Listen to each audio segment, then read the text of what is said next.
Hello বন্ধুরা, সবাইকে good morning. তোমরা সবাই কেমন আছো? নিশ্চয়ই সবাই খুব ভালো আছো। আমিও খুব ভালো আছি। তো ঝুমাস মিনি ব্লগে সবাইকে স্বাগত। তো তোমাদের কি সবার চা খাওয়া হয়ে গেছে? এই দেখো, আমার চা খাওয়া এখনো হয়নি। এই যে গ্লাসে চা নিয়ে নিয়েছি, আর এই যে বিস্কুট নিচ্ছি, দাঁড়াও। এই যে হাতে বিস্কুট নিয়ে নিয়েছি।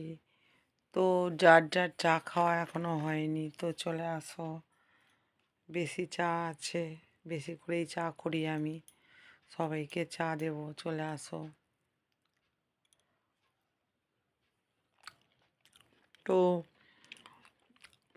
আজকে হচ্ছে বৃহস্পতিবার, 27শে ফেব্রুয়ারি। নতুন একটা সকাল সকাল 8:30 বাজে। এই দেখো, আমার হাজব্যান্ড ঘুমাচ্ছে, আমার ছোটো মেয়েও ঘুমাচ্ছে, আর আমি এই যে বিস্কুট খাচ্ছি।